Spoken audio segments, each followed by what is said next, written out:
del lado siniestro de la historia. Bienvenidos a Enigmas del lado siniestro de la historia. Yo soy Rubén Moya. Era el 10 de junio de 1990. Los pasajeros a bordo del vuelo 5390 de British Airways habían liberado su cinturón de seguridad y se disponían a disfrutar de unos bocados de cortesía de la aerolínea.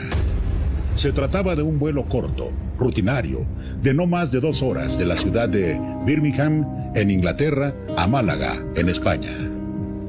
De repente, se escuchó un estallido muy potente en la cabina. De la nada, todo se tapizó de blanco, como si una densa neblina se hubiera apoderado del interior del avión. Comenzaron a descender a una velocidad inusitada y sin control. Hasta ese momento, ninguno de los pasajeros y miembros de la tripulación lo sabían, pero estaban a punto de escribir uno de los capítulos más extraordinarios en la historia de la aviación. Y es que el piloto de la aeronave acababa de abandonar la cabina a través del parabrisas del avión.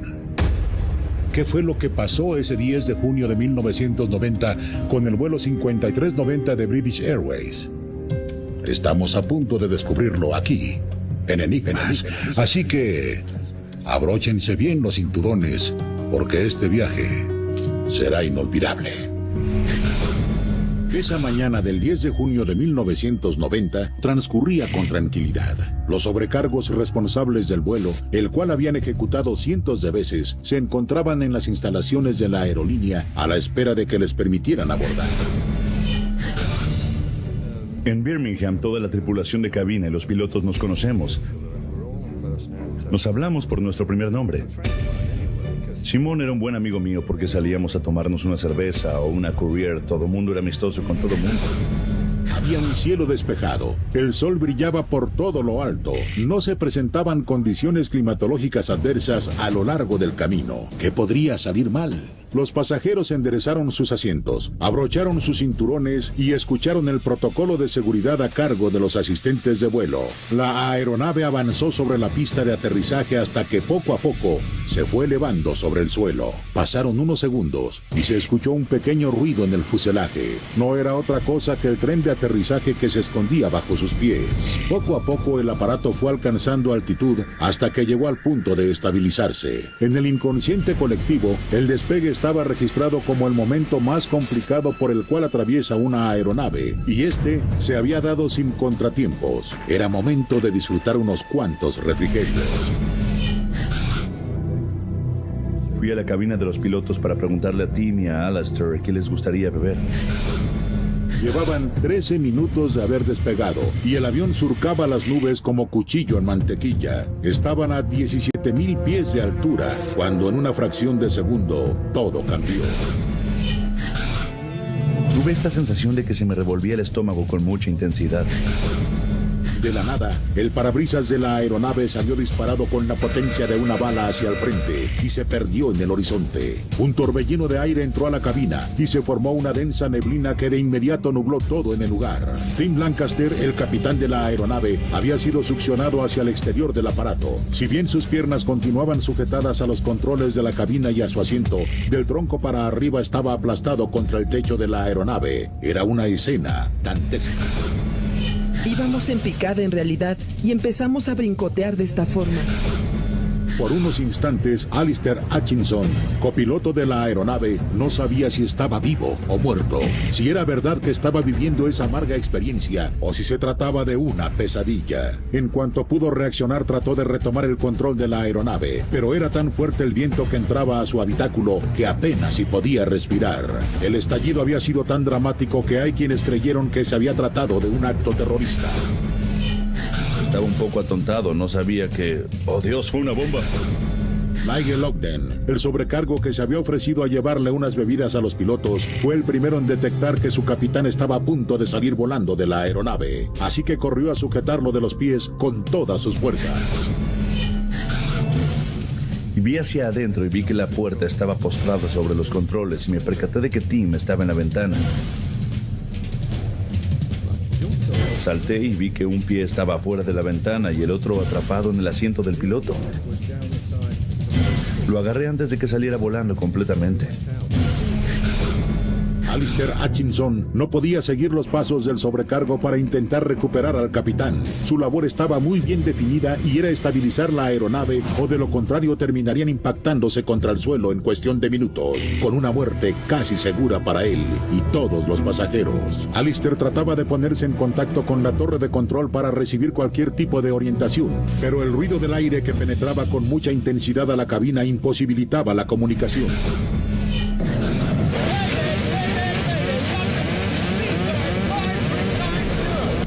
Mientras que esto sucedía en la cabina, en el área de los pasajeros, los sobrecargos trataban de mantener la calma y preparar las condiciones para lo que bien podría ser un aterrizaje forzoso. Fue entonces que John Hayward se dio cuenta de que algo inusitado se estaba presentando en la cabina, así que corrió a prestar auxilio. Su mente ágil le permitió emprender una estrategia en cuestión de segundos para evitar que tanto el capitán como su compañero sobrecargo salieran volando. Atrás en la cabina de pasajeros hay un asiento de repuesto para cualquiera que quiera ver el vuelo o lo que sea. Y pensé, si me pongo el cinturón de seguridad ahí, puedo agarrarlos a ambos y así podremos tener una especie de ancla al interior de la aeronave.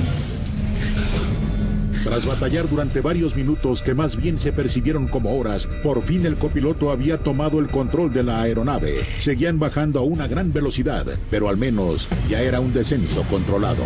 La estrategia de Alistair era descender lo más posible para evitar un encontronazo con otra aeronave.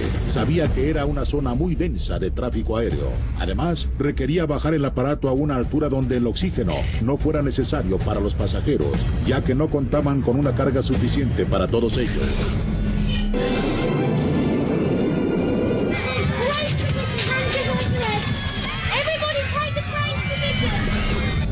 Descendieron a 11.000 pies en menos de 2 minutos y medio, pero a medida que lo hacían y bajaban la velocidad de la aeronave, la fuerza de gravedad se reducía sobre la anatomía del capitán.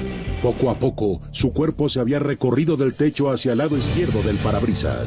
A pesar de que John estaba sosteniendo a Nigel y este a su vez sujetaba al capitán, sus fuerzas empezaron a mermarse. Pensó que en cualquier momento los pies de Tim se le escurrirían de las manos.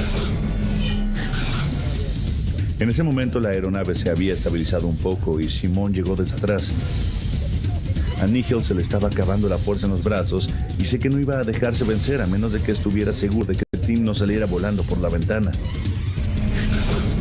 Pero, ¿estaba valiendo la pena el esfuerzo? ¿O en realidad estaban arriesgando su vida? ¿Acaso el capitán seguía con vida? A juzgar por su mirada y lo que mostraba su rostro, Tim había dejado de existir. Todo lo que recuerdo son los brazos de Tim volando. Sus brazos se veían enormes y jamás lo olvidaré. Sus ojos estaban abiertos, su cara estaba azotando contra el parabrisas lateral, pero no parpadeaba y pensaba. Y le dije a John, yo creo que ya murió. Tal vez lo mejor era liberar los pies de Tim, que continuaban anclados a los controles y al asiento, para que de esa manera saliera expulsado y no pusiera en riesgo el aterrizaje, que se antojaba muy complicado. Pero en ese momento, Alistair, el copiloto, se expresó y consideró que liberar al capitán para que saliera volando podía jugarles en contra, pues su cuerpo podría impactarse con una de las alas o con el motor de la aeronave, como un proyectil humano, provocando una catástrofe.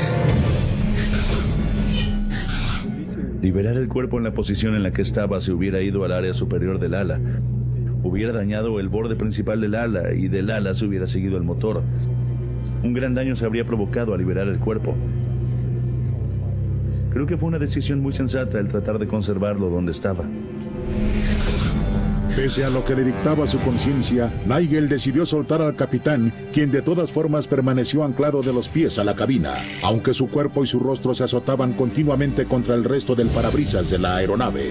Nigel, John y los demás sobrecargos decidieron preparar a la tripulación para afrontar lo peor. Fue hasta entonces que se mostró el primer rayo de luz sobre el horizonte, cuando el copiloto por fin se pudo comunicar con la torre de control. 5390, Roger, ¿aceptan aterrizar en Southampton? 5390, estoy familiarizado con Gatwick, preferiría Gatwick. Sin un parabrisas, el aire entrando en todas direcciones, el tanque de combustible lleno, lo que podía aumentar el riesgo de una ignición, y el cuerpo del capitán emergiendo de la aeronave, Alistair tenía que concentrarse como nunca. La vida de 81 pasajeros y 4 miembros de su tripulación estaban en sus manos. Sabía que solo tenía una oportunidad, que requería medir el aterrizaje de forma casi milimétrica. Y como iba a ciegas, la torre de control tenía que actuar como su lazarillo. Lo que sucedió en el momento en que el avión llegó al aeropuerto de Southampton fue algo inédito.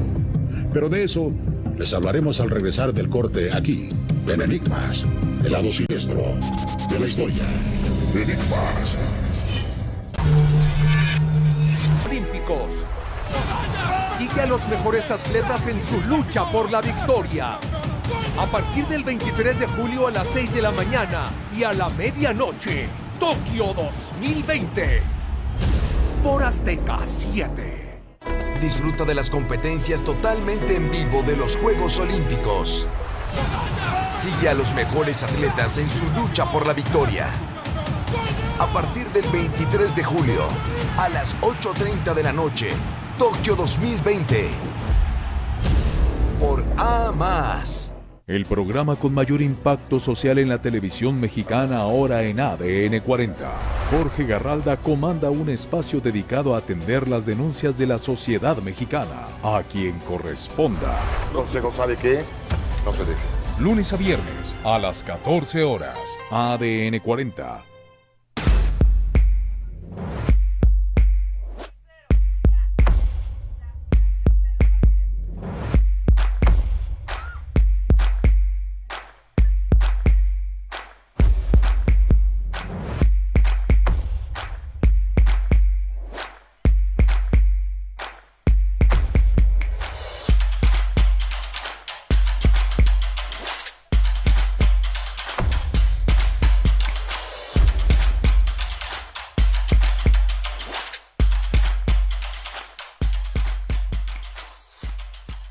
Nuestro sello es el liderazgo. Es que así es, Sí. así es. Esta mujer sí es una estrella de Hollywood. El trabajo en equipo. La preferencia del público. ¡Cristian para Azteca! Los temas de actualidad. Y la exclusividad de nuestras entrevistas. Te admiro, te adoro, te quiero. Que la noche es fría. Gracias a ti, los espectáculos tienen un nombre. 10 de junio de 1990, el vuelo 5390 de British Airways partió de Birmingham a Málaga, en lo que sería un viaje sin mayores contratiempos. Solo que 13 minutos más tarde, el parabrisas de la cabina salió disparado como una bala y el aire terminó succionando al piloto, extrayéndolo de su habitáculo para aplastarlo contra el techo del avión. Durante casi 30 minutos, el copiloto Alistair había batallado para mantener el control de la aeronave hasta estabilizarla. Si bien todo jugaba en su contra, no estaba dispuesto a rendirse. Tan solo tenía que realizar un aterrizaje perfecto para salvaguardar su vida y la de los 81 pasajeros que dependían de su pericia. Lo que él no sabía es que al llegar al aeropuerto de Southampton, se llevaría la sorpresa de su vida. Sigamos descubriendo lo que sucedió con el vuelo 5390, uno de los más extraordinarios en la historia de la aviación. A partir de ese momento, la labor del operador en la torre de control se volvió indispensable. De inmediato mandó despejar la pista y preparó a los servicios de emergencia para cualquier eventualidad. Bomberos, policía, paramédicos y personal del aeropuerto se sumaron al llamado ante cualquier contingencia.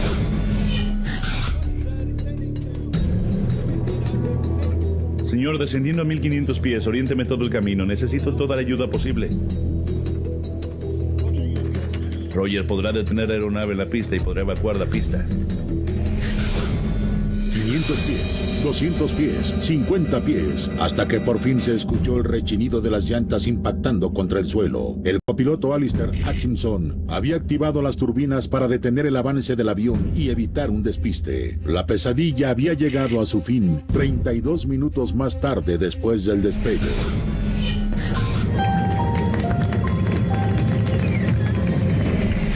El aterrizaje había sido tan bueno que no fue necesario liberar las máscaras de oxígeno o soltar los toboganes. Los servicios de emergencia rodearon de inmediato la aeronave, atendiendo de manera prioritaria a los pasajeros. El copiloto Alistair por fin bajó de la aeronave. Le urgía que sus pies tocaran el suelo en señal de que aún seguía vivo. Sufría un inminente estado de shock, producto de la experiencia que había vivido.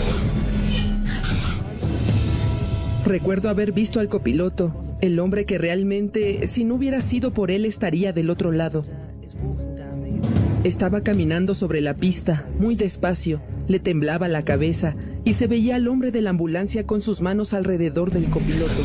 Un camión de bomberos se aproximó a la nariz de la aeronave. Utilizando una escalera y mucha pericia, lograron liberar el cuerpo del capitán. Estaba completamente inmóvil. Era como un bloque de hielo. La temperatura de su cuerpo había descendido a 17 grados centígrados. Tim Lancaster fue trasladado al hospital de Southampton. Y en el interior de una ambulancia, nadie estaba seguro de si estaba vivo o muerto, pues la frigidez de su cuerpo no le permitía a los paramédicos tomarle el pulso. Tal y como si se tratara del pasaje bíblico en el que Lázaro revivía de entre los muertos, Tim Lancaster, el capitán de la aeronave, comenzó a recobrar la conciencia. Sus signos vitales se hicieron patentes. Le costaba hablar, pero no había perdido de todo el conocimiento. Tim Lancaster estaba despertando de un sueño, o más bien de una pesadilla que en su caso se traducía en más de 20 minutos pegados al fuselaje de un avión sin oxígeno y a una temperatura inferior a los 17 grados centígrados. ¿Cómo era esto posible? Recobré un poco la conciencia en el suelo del aeropuerto de Southampton. Recuerdo haber visto cosas en color rojo y blanco que son obviamente bomberos y ambulancias. No recuerdo personas ni conversaciones y en mi próxima lucidez ya estaba en el hospital de Southampton.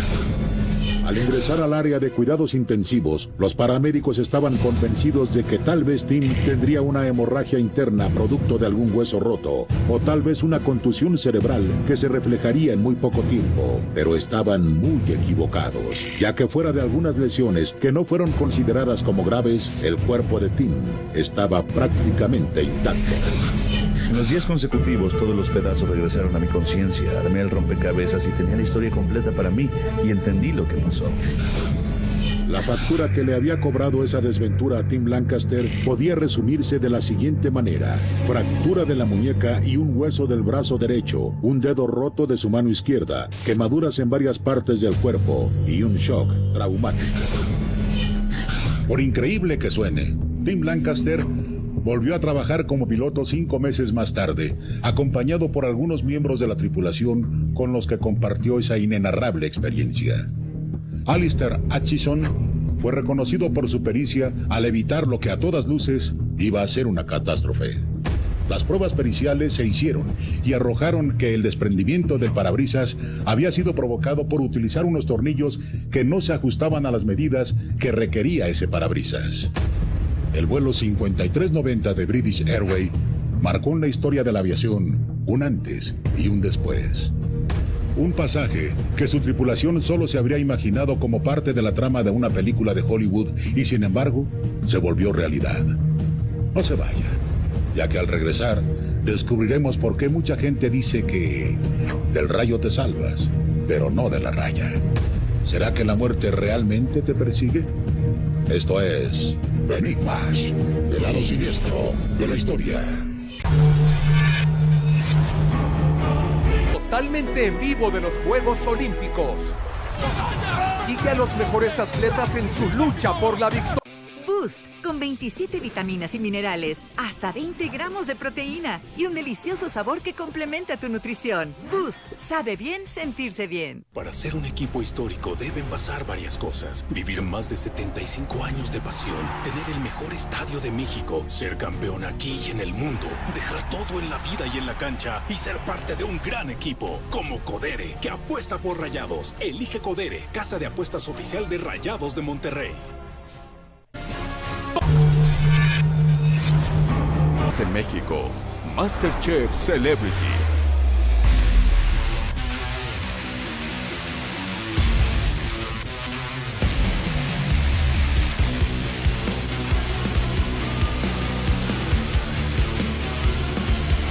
Para ser un equipo histórico deben pasar varias cosas. Vivir más de 75 años de pasión, tener el mejor estadio de México, ser campeón aquí y en el mundo, dejar todo en la vida y en la cancha y ser parte de un gran equipo como Codere, que apuesta por Rayados. Elige Codere, casa de apuestas oficial de Rayados de Monterrey. Boost, con 27 vitaminas y minerales, hasta 20 gramos de proteína y un delicioso sabor que complementa tu nutrición. Boost, sabe bien sentirse bien. Si aún no aseguras tu auto, debes aprovechar y contratar en El Águila, ya que si contratas hoy, puedes llevarte un kit de herramientas y pagar hasta 12 meses sin intereses. ¿Qué esperas? Llama al 55 54 88 3 veces o elaguila.com.mx. Con El Águila, sigue tu camino. El Águila. Y que nos hace pensar si a veces la muerte nos persigue hasta lograr su cometido. Vamos a descubrirlo aquí, en Enigmas. Hablar de nuestra fecha de muerte es muy abstracto. Algunos dirán que es el destino quien dicta y marca nuestra hora, mientras que los creyentes dirán que solo Dios decide cuándo será el llamado al juicio final. Vemos también que, en medida, son nuestros actos los que nos van conduciendo al camino largo y hermoso de la vida, o bien a tener una estancia breve en esta tierra. Nosotros caminamos cada día hacia lugares, personas y situaciones que nos esperan desde siempre. Si el carabinero murió de la forma en que murió, era porque estaba escrito que tenía que serlo desde antes de nacer. Esto es el destino. Y esto es muy importante porque nos plantea, de alguna forma, un debate o una distinción entre los dos más grandes conceptos que rigen el mundo entero. El concepto de Dios, que prima en el occidente, y el concepto más lejano y antiguo y original del destino, que prima en el oriente. ¿Es posible saber cómo viene marcado nuestro destino? ¿Cuántas desdichas, desgracias o alegrías tendremos que pasar antes de que se esfume la vida? Porque lo único que se sabe con certeza es que al venir a la tierra se trae consigo un ticket de vida y otro de muerte. Y aunque te quieras esconder, la muerte es muy astuta, tanto que es prácticamente imposible escaparse de ella, a menos de que ella sea la que decida perdonarte la vida. Y a la muerte no se le engaña. Es Dios que la manda y no sabemos cuándo. Muchos están convencidos de que a esta vida se viene a cumplir con una misión, una que nos fue destinada incluso antes de haber nacido, y en la cual se nos marca algo que debemos aprender, o que influye de manera directa o indirecta en otros seres queridos. Pero de ser así, ¿qué pasa con todas esas criaturas que mueren incluso antes de haber nacido? ¿Qué sucede con todos aquellos que al parecer no cumplieron con sus objetivos? Nosotros tenemos misiones que cumplir en la vida. Si las misiones no han terminado, no vamos a morir todavía. Así es. Las misiones, cuando se terminan, ya uno puede pensar en la muerte. Hay quienes están convencidos de que a lo largo de la vida, la muerte ronda de cerca nuestro destino. Se trata tan solo de un aviso, de un recordatorio de que todos algún día vamos a morir. Por eso tenemos que estar muy vivos. Un ejemplo de esto es lo que le sucedió a un policía carabinero en Chile de nombre Héctor Zapata, a quien en 1996 le penetró una bala en la caja torácica y se alojó a unos cuantos milímetros de su corazón. Fue una pluma en el bolsillo de su camisa lo que desvió el proyectil que bien le pudo provocar la muerte. Pero eso no es todo. 6 meses más tarde, cuando patrullaba una zona inundada, un árbol le cayó encima aplastándolo de forma fulminante. Héctor había engañado una vez a la muerte, pero nadie se le escapa 2 veces. Burló la muerte más de 3 ocasiones, incluso en una. La verdad es que fue increíble. Un lápiz, este lápiz que tengo acá, este lápiz salvó su vida. De pronto, en Paine, al interior, le cayó un árbol encima. Es una historia increíble. La mañana del accidente, el destino o Dios le dieron varias señales para moverse y tal vez cambiar la rutina. Héctor presagiaba que algo malo iba a suceder y así se lo comunicó a su esposa justo al despertar, aunque tal vez nada habría sido suficiente, pues ya tenía agendada una cita con la muerte. Ese día él no quería ir a trabajar. Entonces yo le digo, pasa licencia, di que está enfermo. No, me dice, ¿tú sabes cómo es? No, me dice. nos pusimos a tomar once y me dice, ¿sabes qué? Tengo una sensación rara. Me dice, pero si te dejo viuda y no olvides nunca que te amo. Emma, su esposa, también estaba inquieta. A ella en sueños le había llegado un mensaje que para entonces no descifraba con precisión. Solo sabía que algo malo podría pasar. Bueno, yo la noche anterior había tenido un sueño donde nos veíamos caminando por un prado y por un lado llegábamos a una punta de diamante y en esa punta de diamante encontrábamos dos caminos. Yo me iba por un camino de mucha flor, de mucho verde, y él se me perdía para el otro camino en algo como una neblina. Entonces en algún momento las manos se separaban y él cortaba hacia el lado izquierdo y yo hacia el lado derecho. Entonces yo me quedé con la angustia la noche anterior y al otro día sucede esto. Y puesto que él cuando se va a trabajar se despide 2 o 3 veces, yo sabía que algo venía. Esta vez el destino estaba escrito trágicamente. La hora de Héctor había llegado y no fue como en las anteriores, donde la muerte solo lo acarició. Fue su tercer llamado y el último. ¿Habrá sido por no hacerle caso a su sexto sentido? ¿Qué habría pasado si se hubiera quedado en casa? Estas situaciones se producen por algunas razones. La principal puede ser un anuncio, como diciendo, mire, de esta se salva, pero la próxima no. Prepárese. ¿Será que de verdad la muerte nos manda avisos previos a nuestro fallecimiento? Y si es así, ¿cómo debemos interpretarlos? Lo que le sucedió a Héctor fue un hecho inédito, al librar la muerte en al menos 3 ocasiones, aunque la cuarta fue la última y la definitiva. Una en la que seguramente la huesuda utilizó todos sus artilugios para prepararle una trampa a este hombre que al parecer se estaba burlando de ella y eso no lo iba a permitir. Esperemos que les haya gustado este capítulo de Enigmas, el lado siniestro de la historia. Yo soy Rubén Moya y los veo muy pronto. Enigmas, el lado siniestro de la historia.